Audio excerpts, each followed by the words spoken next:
I used to think I'd notice if someone was watching me, that I'd feel it, that strange, heavy pressure of being observed. But I didn't. Not for weeks. Not even when strange things started happening in my apartment. It wasn't until I changed my Wi-Fi password, something so small, that everything started unraveling. A device I didn't recognize kept reconnecting, no matter how many times I reset the network. That was the first sign. The next was a faint clicking noise outside my bedroom at night. I live alone. Or at least, I thought I did. My name's Rachel. I'm 26, and I live alone in a small third-floor apartment in Brooklyn. It's nothing fancy, but it's quiet, and it's mine. I work from home as a freelance graphic designer, so most of my time is spent at my desk in leggings and oversized sweaters with music in my headphones and the blinds drawn. I don't have a roommate, a pet, or really many visitors. It's just me, my laptop, and the sound of the radiator clicking late at night. A few weeks ago, my internet started slowing down. Pages lagged, videos froze, and Zoom calls dropped. Annoying, but not unusual. Still, I figured maybe a neighbor was mooching off my Wi-Fi. So I logged into the router and changed the network name and password. Something long and random. I didn't write it down. Didn't tell anyone. I didn't have to. I live alone. About 10 minutes later, I refreshed the admin page to check connected devices. That's when I saw it. Ben's iPhone. A device I'd never seen before. Connected. Active. As if it had known the new password already. I stared at the screen, my stomach tightening. Who the hell was Ben? At first I told myself it had to be a fluke. Maybe the device name was cached from an old neighbor. Maybe someone nearby had the same router, and I was just being paranoid. But the next day, after I changed the password again, this time using a password generator, 16 characters long, stored only in an encrypted note, Ben's iPhone reappeared. I watched it connect within minutes. That's when I really started paying attention. I unplugged the router at night. I double-checked my doors and windows. I even turned off Bluetooth and bought a new phone, just in case. But the connection kept showing up whenever the router was on. Then came the sounds. Faint ones, like soft clicks, or the quiet creak of a wood expanding. Once or twice, I thought I heard something fall in another room. But when I checked, nothing had moved. One night, I noticed the hallway closet was cracked open. I hadn't used it all week. I convinced myself I must have left it that way. But deep down, I knew better. Something wasn't right. Someone was near. I started leaving the lights on when I slept. And I stopped wearing headphones in the apartment entirely. After days of trying to rationalize the impossible, I decided to stop guessing and start collecting evidence. I bought 3 small security cameras online, motion-activated, wireless, and discreet. I placed one in the living room facing the hallway, one in the kitchen, and one inside my bedroom, tucked into the shelf across from my bed. It felt excessive, but something inside me needed proof that I wasn't going insane. A few days passed. Nothing happened. Then, on a Thursday night, I left the apartment for the first time in days. Just 15 minutes. I walked to the corner store to grab snacks and some cough syrup. When I got home, everything looked normal. No doors open, no signs of forced entry. But when I checked the camera feed from my phone, my blood ran cold. While I was gone, motion was detected. In my bedroom. The clip showed a man, wearing a dark hoodie, hood pulled up, face partially obscured. emerging slowly from the hallway closet. He didn't panic. He didn't rush. He moved with eerie calm. He walked straight to my nightstand, opened the top drawer, took something small from it. I still don't know what. And then retreated, vanishing back into the closet like he'd done it 100 times before. I didn't scream. I didn't cry.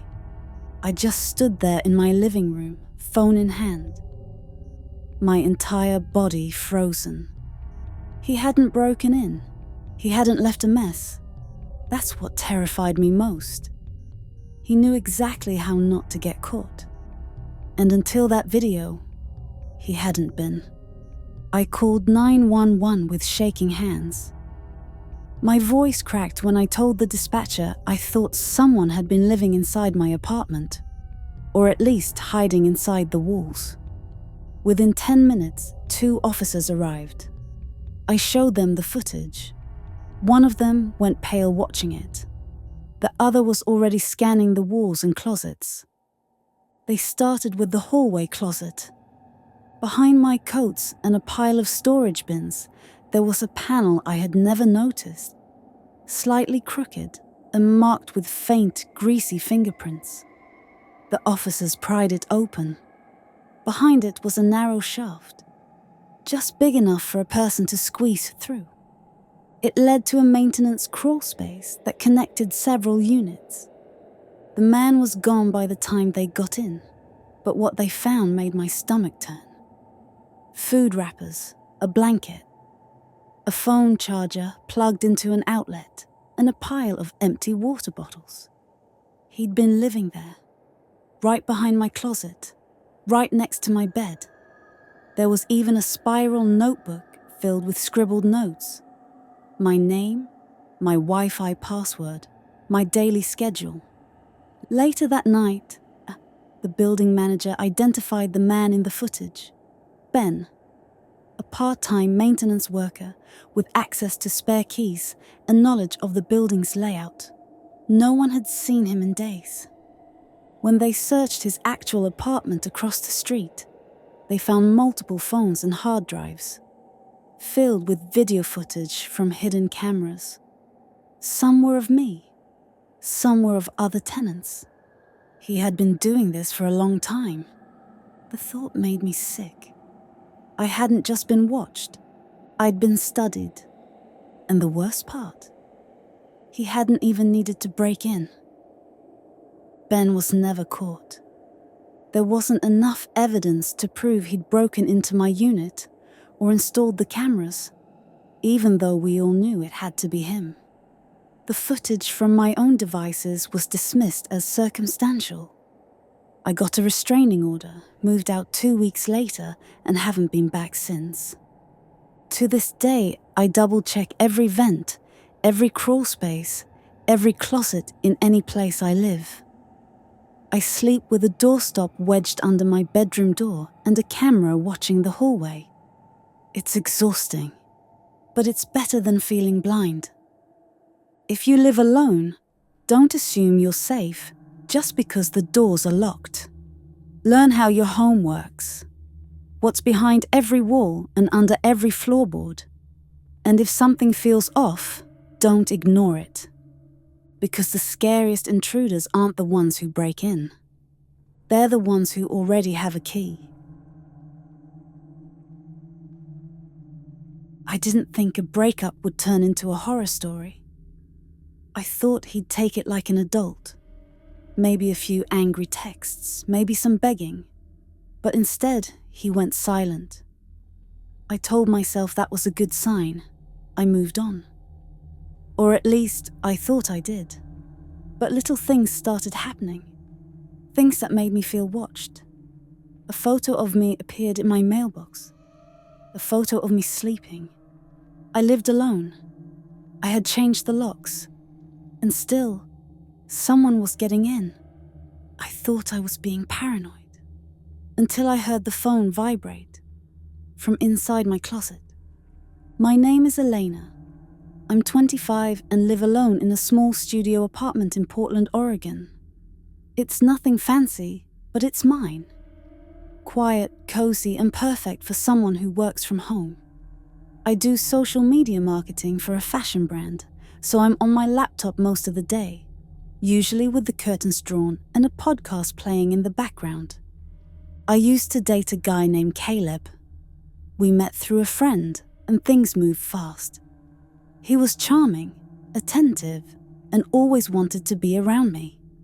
At first, it felt nice, but after a couple of months, his behavior started to shift. He became clingy, controlling, always questioning where I was, who I was texting, why I hadn't replied right away. It got suffocating. After 4 months, I broke it off. He didn't freak out, didn't beg, just said he understood. And then, nothing. No messages, no calls. I thought maybe he was mature enough to move on. But a week later, I started to feel uneasy. Like someone was watching me. Like the air in my apartment changed when I came home. As if someone had been inside, and I was walking in just after they'd left. At first, I convinced myself I was just being paranoid. Breakups are emotional. Maybe I was just on edge. But then strange things started happening. I'd leave the apartment for a quick errand, and when I got back, something would feel wrong. My bathroom towel would be damp even though I hadn't used it. A glass I'd washed the night before would be in the sink again. Tiny things. Things you could write off. Until they start piling up. The worst was when I opened my mailbox one afternoon and found an envelope. No stamp. No name. Inside was a photo of me, asleep in bed, taken from the foot of my mattress. I stood frozen on the sidewalk, heart pounding. I lived on the 3rd floor. No fire escape. No visitors. That photo was taken from inside my apartment. I changed the locks that day, bought a camera, told a couple of friends just in case. But even with the locks changed, I still didn't feel safe. I started sleeping with the lights on. I jumped at every creak of the floorboards. I even stopped playing music, just so I could listen. Someone was still close. It all came to a head one night around 2 a.m. I was lying in bed, scrolling aimlessly on my phone, trying to wind down. The apartment was silent as usual, or so I thought. Then I heard it. A faint vibration, like a phone on silent mode, buzzing once, then again. But it wasn't coming from my nightstand. It wasn't my phone. The sound was coming from the closet. I froze. At first, I thought maybe I had left my old phone in there, but I hadn't. I don't even keep anything electronic in that closet. Just coats, storage bins, and a few boxes of shoes. I sat up slowly and stared at the closet door, heart racing. Another buzz. Closer this time. Louder. I grabbed my keys, the only object near me that could double as a weapon, and crept toward the closet. I opened the door fast, expecting nothing.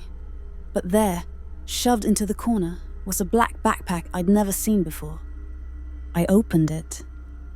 Inside were printed photos of me. Photos from behind, taken while I was walking, shopping, even one of me brushing my hair in the mirror. There was a notebook filled with notes, dates, times, where I went each day. And at the bottom of the bag was a hoodie I recognized, Caleb's. That was the moment everything clicked. He hadn't just been watching me, he'd been inside. I stumbled back, slammed the closet shut, and ran out of the apartment barefoot, calling 911 as I reached the stairwell. My hands were shaking so hard I could barely hold the phone. And the whole time, I couldn't stop thinking one thing. How many nights had I slept with him just a few feet away? The police arrived within minutes. I met them outside, still barefoot, still trembling. I explained everything. The photos, the sounds, the backpack, the closet. One of the officers stayed with me while the other entered the apartment with his hand on his holster. They didn't find Caleb inside, but they found something else. Behind the coats and storage bins in the closet, there was a wooden panel, slightly ajar. It led to a small crawl space that connected to the building's maintenance corridor.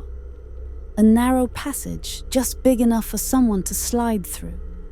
It was dusty and dark, but the officer shined his flashlight inside and immediately saw signs of use. Fingerprints, scuff marks, discarded food wrappers. Caleb had been sneaking in through the maintenance tunnel and hiding behind the wall in my closet. Every time I left the apartment, he could move freely. He had probably memorized my schedule, watched me through tiny cracks or vents, maybe even stood over me while I slept. And the worst part, he still had a key. The building manager confirmed Caleb had lived in the building years ago and had never returned his old access fob. 1 week later, he was caught on camera trying to sneak back in at 2:17 a.m. When they arrested him, he had my old house key, a burner phone, and a folded-up photo of me, sleeping. That image still haunts me, because while I was trying to move on, trying to feel safe again, he had never left. He had been watching, waiting. Caleb was charged with trespassing, stalking, and unlawful surveillance. But even with the legal system involved, I never truly felt safe again. I moved out a week later, changed cities, changed jobs, changed my name on social media. But the fear stayed. Now I check every vent and crawl space before I unpack in a new place. I sleep with a door jammer. I have cameras in every room. Some nights I still wake up in a panic, convinced I heard breathing that wasn't mine. If you live alone, please don't ignore the little things. The shifted objects, the unexplained noises, the gut feelings you keep brushing off. Stalkers don't always lurk outside in the dark. Sometimes they're already inside, and by the time you notice them, they've been watching you for far longer than you realize. Some guests come and go without leaving a trace. Others, you never forget. Not because they caused trouble, but because they never really left. I worked the night shift at a quiet roadside hotel in Colorado. Most nights were dead. A few truckers, some tourists, nothing unusual. Then one Monday, a man checked in with no reservation, paid cash, asked for a room at the far end of the 3rd floor. He never came back down, never asked for anything. But a few nights later, I found a handwritten note waiting for me at the front desk. It said, "You look bored tonight, Dana. My name is Dana. I'm 23 years old, and for the past 6 months, I work the night shift at a small roadside hotel just outside Colorado Springs. The place isn't fancy, maybe 40 rooms, half of which are usually empty. But it was quiet. And for someone like me, who preferred solitude and needed a paycheck while finishing online classes, it was perfect. Most nights were uneventful. A couple of truckers, the occasional family passing through, or business travelers checking in late. I'd sit at the front desk, answer a few calls, maybe fold some towels, or restock the coffee station. After midnight, I'd usually be the only one awake in the whole building. One Monday night, around 9:30 p.m., a man walked in without a reservation. Mid-40s, wearing a grey windbreaker with no bags. He paid cash and asked for a room on the top floor, far end, of the hallway. Room 309. I checked him in, handed him the keycard, and didn't think much of it. No red flags. He didn't ask for anything. Didn't even make eye contact. Just nodded, took the key, and walked off into the elevator. That was the last time I saw him. At first, I assumed he just wanted privacy. Some guests don't like interacting, but by the third night, I started to wonder. No one had seen him come or go. Housekeeping hadn't been able to get into room 309. The Do Not Disturb sign stayed up, and the door was always locked from the inside. I checked the system. His keycard was still active. He hadn't checked out, hadn't extended his stay, but the room showed as occupied. Then the notes started. The first one was just sitting there when I returned from a bathroom break. A plain piece of notepad paper resting on the desk. It said, "You look bored tonight, Dana." No one had come through the lobby. I was sure of it.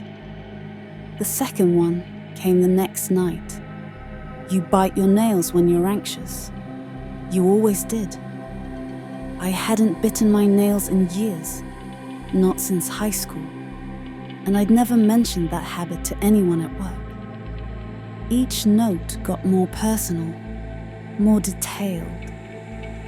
I started to wonder if this man, whoever he was, had known me before. Or worse, if he'd been watching me long before he ever checked in. By the end of the week, I couldn't focus on anything else. I asked our day manager, Carol, to check room 309 while I was off shift. She said when she unlocked the door around noon, the room was dark, curtains drawn, lights off, but no luggage, no toothbrush, no sign of anyone ever sleeping in the bed. And yet, the bathroom mirror was fogged, as if someone had just showered. She told me it gave her the creeps, but there was no one inside, so she locked it back up and left it alone. That night, another note appeared. "You shouldn't have sent someone else. You know I prefer when it's just us." It wasn't just unsettling now. It was deliberate. This person knew my name, knew my shifts, knew when I stepped away from the desk, and somehow they were getting into the lobby without triggering the front door chime or appearing on the security cameras. I checked the footage myself. Rewind. Fast forward. Nothing. No one came in or out. I started keeping a pocket knife under the desk. I barely slept during the day anymore. The notes kept coming. One said, "It's colder in the storage room behind the vending machine. You should dress warmer." That room was locked. I'd never mentioned it to anyone, and it wasn't on any guest access map. I didn't know what was more terrifying, that he was still in room 309, or that he might never have been in room 309. And if not, then where was he hiding? Because every night, he left me something. And every night, he knew exactly where I would be. It all came to a head one night, just after 2 a.m. The power went out. No warning, no storm. Just the hum of the vending machine cutting to silence, the front desk lights blinking off, and the emergency backup kicking in with a low, sickly buzz. For a minute, I sat frozen in the dark. Then I noticed something I hadn't before. A faint creaking coming from the back hallway. A door that should have stayed locked.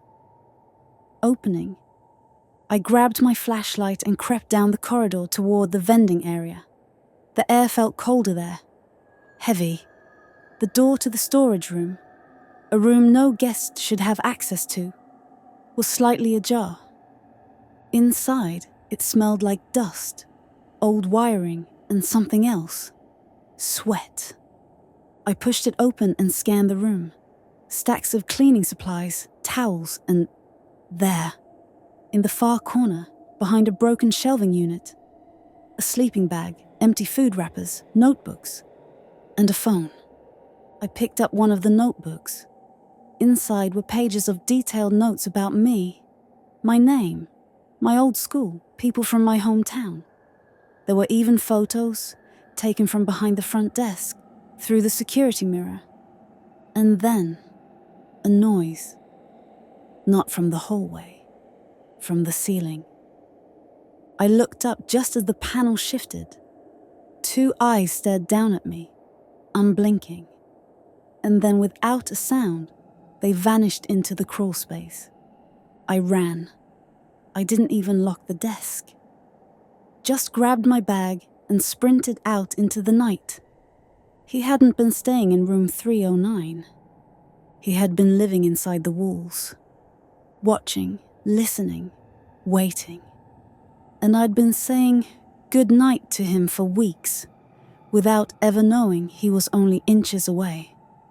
The police searched the crawl space and found more than I wanted to know. Bedding, empty water bottles, food stolen from the staff fridge. He'd carved my name into the wooden beams, over and over. They never found him. He vanished that night, slipping out through the ventilation system before anyone arrived. I quit the next morning, moved back in with my sister. I still check ceilings, closets, vents.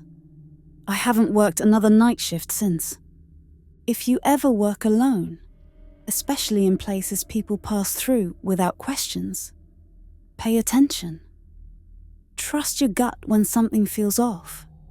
Don't assume cameras and locks make you safe, because the scariest people aren't always the ones who walk through the front door.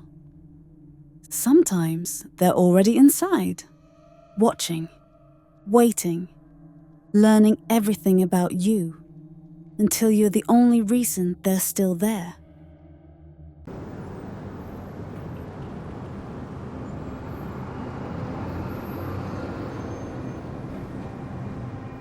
I'm not sure what would have happened if I hadn't been so damn tired that night.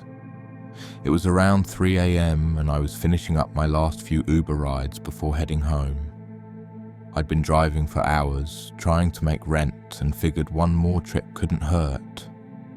When the ping came in from someone named Elijah, I didn't think twice. No profile picture, pickup in a weird industrial area outside town. But that wasn't too unusual. What was unusual was how quiet it was when I got there. No cars, no people, just one man standing under a flickering streetlight. It was March 2022, and I was in my last semester of college, juggling classes and bills like everyone else. To make ends meet, I'd been driving Uber at night. Not just evenings, nights. Midnight to sunrise. It paid better than day shifts, mostly because drunk people tip well and the roads are quieter. But there's a trade-off for peace and extra cash. You see weird shit. Strange riders, empty streets, long silences that feel like they're pressing down on you. That night, I was running later than usual. It was nearly 3 a.m. and I was about ready to call it quits when a new ride request popped up. Pickup was a 10-minute drive from where I was, near the edge of the city, close to a run-down industrial zone where they build prefab homes or some kind of metal storage units.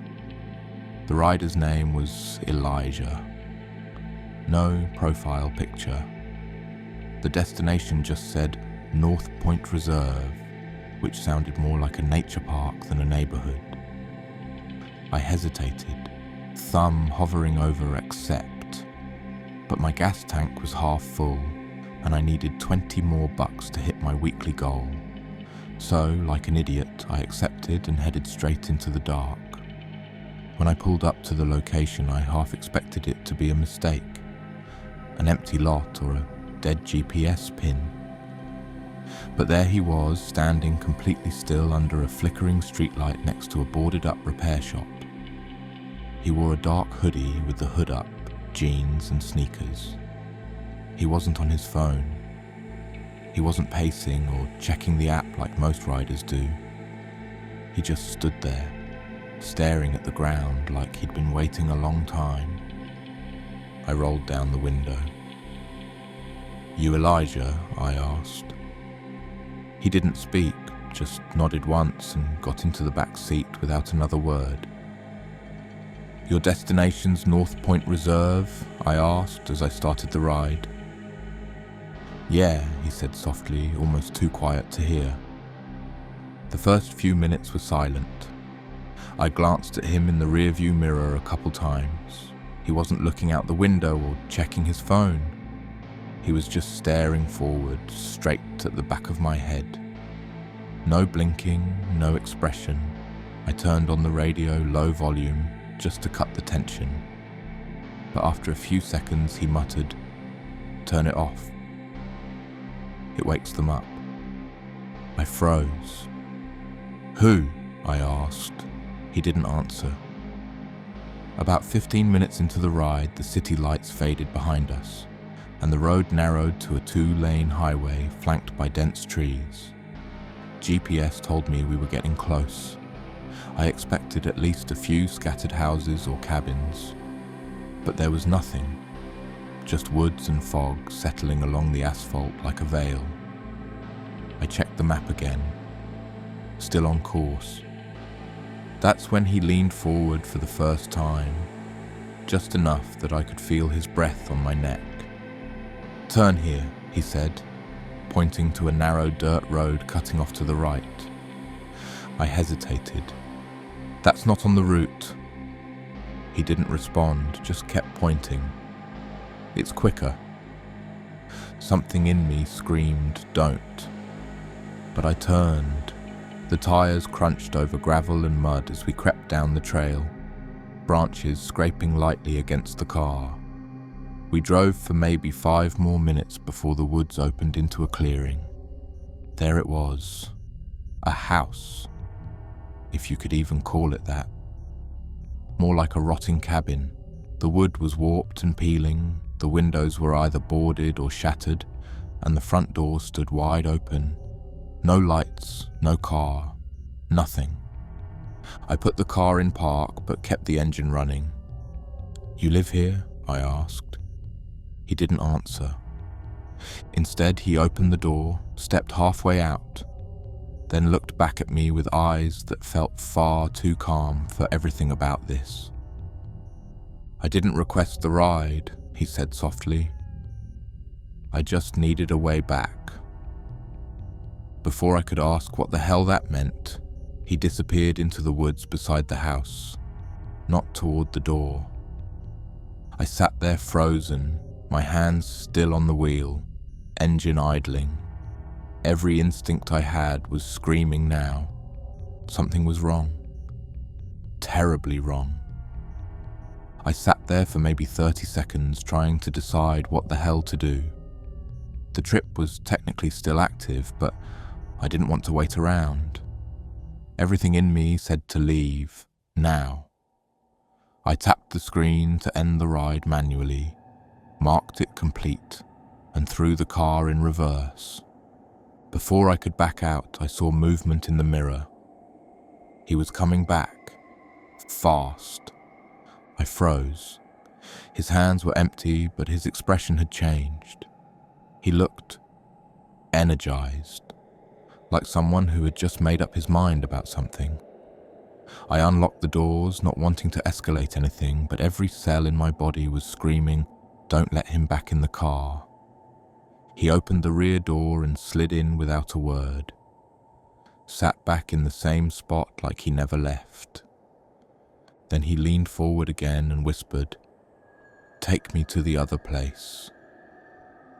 "What other place?" I asked, my voice shaking. He didn't answer, just stared at me through the mirror, eyes fixed and hollow. "You need to put it in the app," I said, trying to stay calm. More silence. Then, just drive. I'll tell you. I stared at him for a moment, debating whether to bolt, but something told me not to push him. After a long pause, he said, "Take me back to where you found me." My hands were trembling as I turned the wheel and started the return drive. The whole way back, he didn't say a word, but I could feel him, watching me, breathing slower, heavier, like he was waiting for something. Right before we pulled into the pickup spot, he finally spoke again. "You ever think about how you're going to die?" I didn't answer, because suddenly I was. We pulled up to the same flickering streetlight where I'd picked him up. He didn't get out right away, just sat there, half in shadow, then said, "You picked the wrong one up tonight." Then he opened the door and stepped out, disappearing behind the boarded-up shop like smoke in the dark.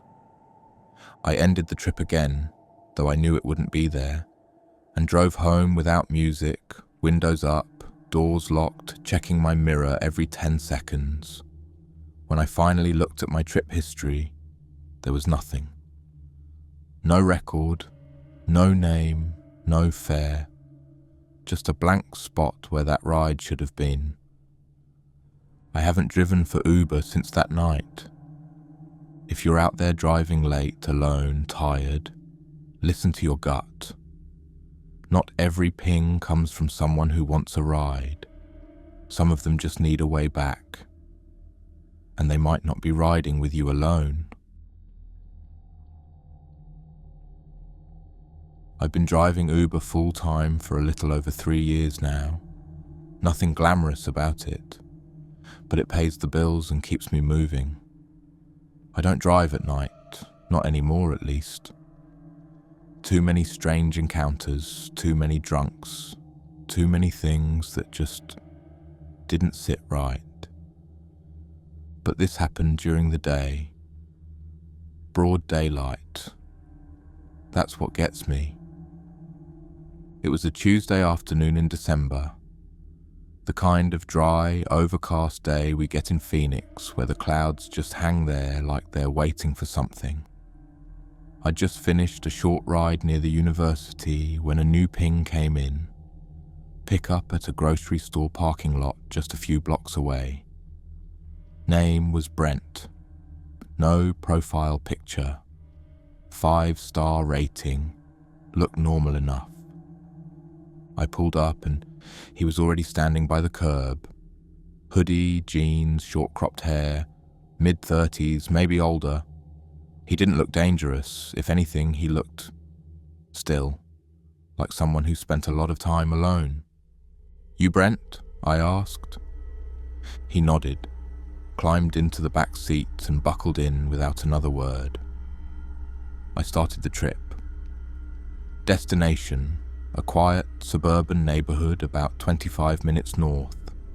I'd been through there before, cookie-cutter houses, clean lawns, nothing unusual.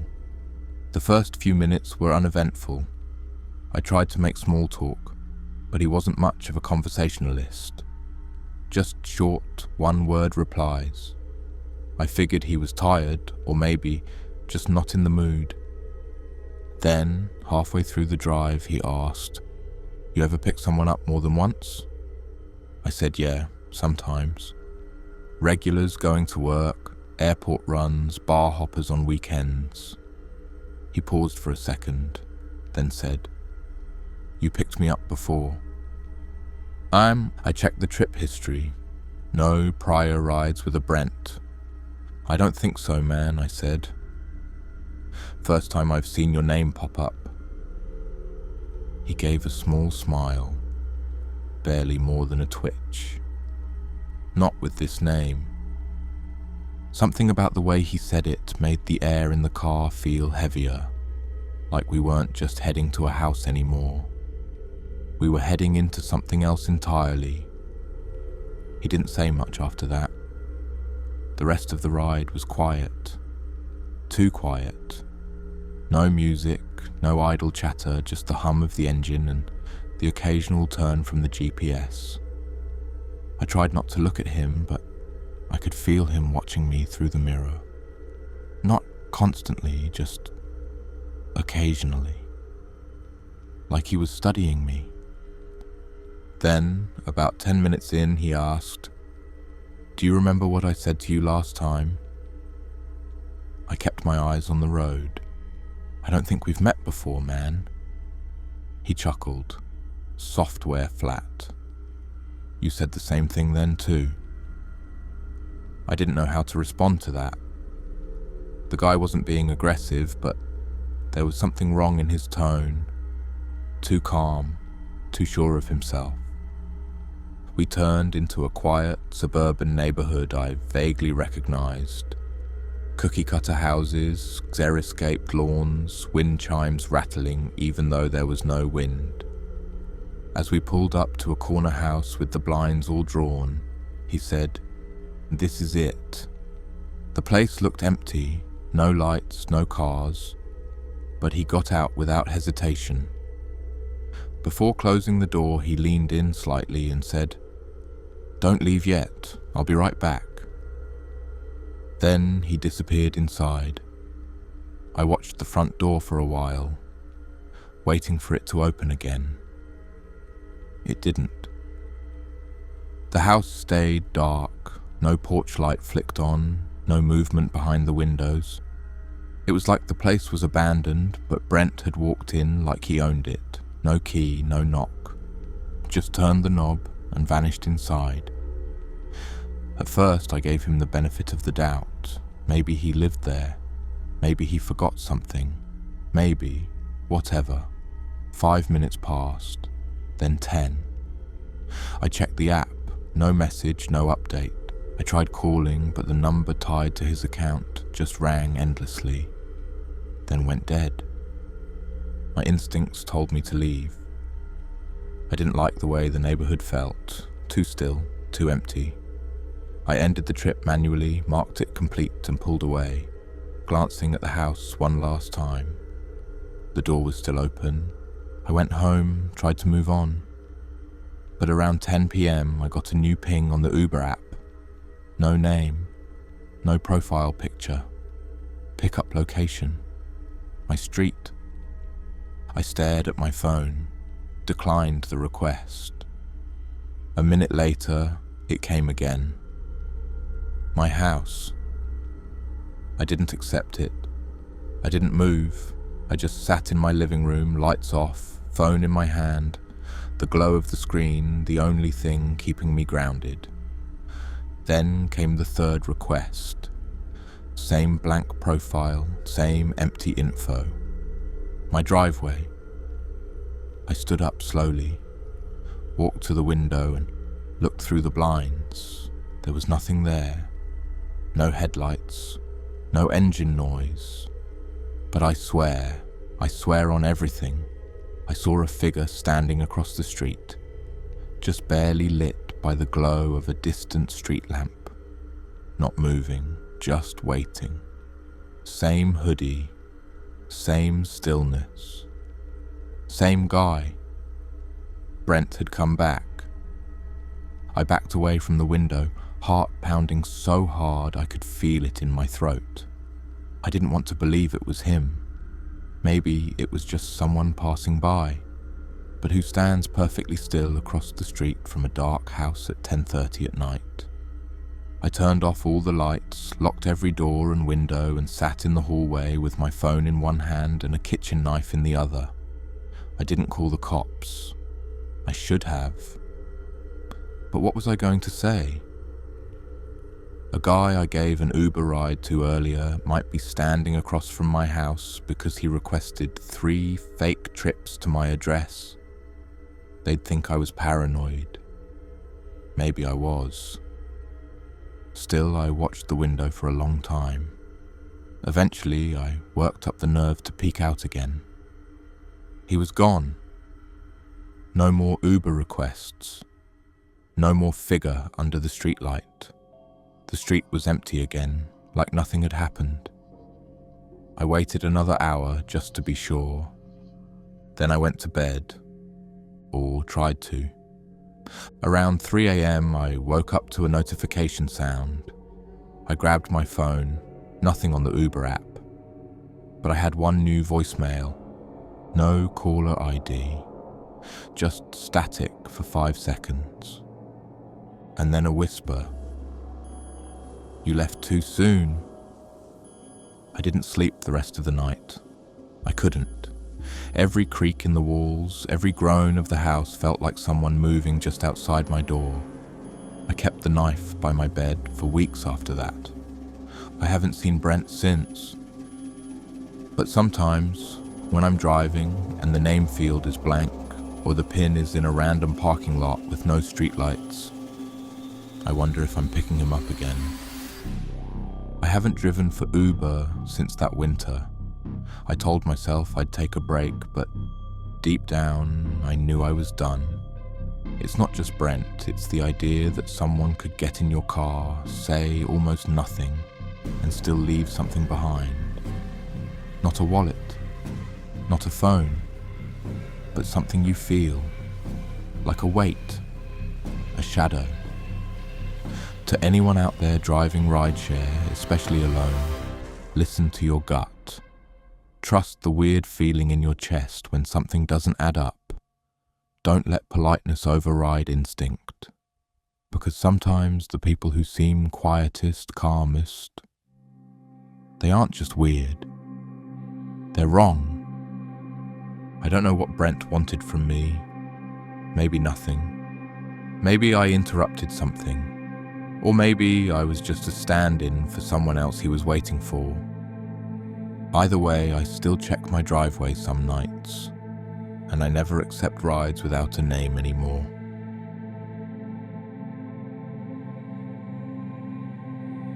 I used to think driving Uber at night was only dangerous because of drunk passengers or weirdos trying to make conversation at 2 a.m. Now I know there are worse things out there. Things that don't talk. Things that shouldn't be able to open a car door. This happened about a year ago. I live in a small town outside Tulsa. Nothing special. Mostly flat roads, quiet neighborhoods, and too many damn cemeteries. I'd been driving Uber part-time for a few months, mostly evenings. That Saturday night was slow. Around 11:45 p.m, I was about to head home when a ride request popped up. Pickup location, Green Hollow Cemetery. Rider name, Angela. No profile photo, no rating. I hovered my finger over decline. It was cold, foggy, and the cemetery sat on the outskirts of town, barely lit by one flickering streetlight at the gate. But the payout was decent, and it was just 2 miles away. Screw it, I thought. One more ride, then bed. I pulled up. 5 minutes later. The cemetery gates were half open, creaking lightly in the wind. The fog was thick, unnaturally thick. I turned on my hazard lights and waited. A minute passed. No one came. I was about to cancel when I saw movement. A figure, female, emerged from deep inside the cemetery. Slowly. Like she wasn't walking, but gliding. Long white dress, dark hair falling forward, head down. She opened the back door and sat down without a word. No sound. No hesitation. "You Angela?" I asked. She nodded. Once, without looking up.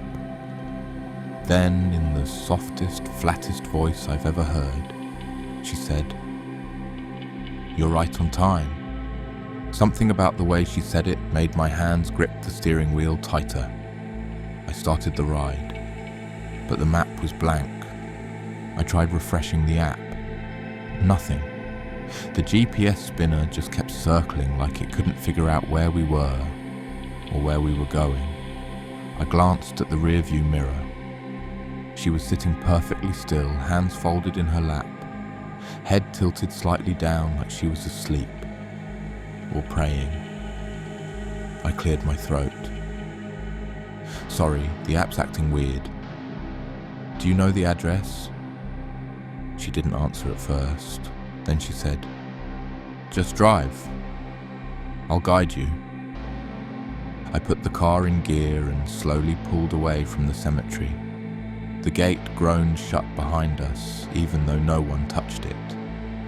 At the first stop sign, she whispered, "Left." Then, 2 streets later, "Right." Her voice was so soft it barely registered over the engine. We drove for about 10 minutes and I started to notice something strange. Every road looked familiar, too familiar, like I'd just driven down it. Same cracked pavement, same broken streetlight, same crooked mailbox with a dent in the side. I glanced at the mirror again. She was still there. Still. Silent. I didn't want to believe it, but deep down I knew we were going in circles. And somehow, she was the one keeping us there. I started feeling lightheaded, not tired, dizzy, like the air in the car was too heavy, like I was breathing in fog instead of oxygen. I cracked the window, hoping the cold would snap me out of whatever this was. Then I passed the same crooked mailbox for the 3rd time. "This can't be right," I muttered, more to myself than to her. She didn't react. I pulled over under a dim, flickering street lamp and turned around to face her. Her hair covered most of her face, but I could see her lips. Still. No breath, no twitch, nothing.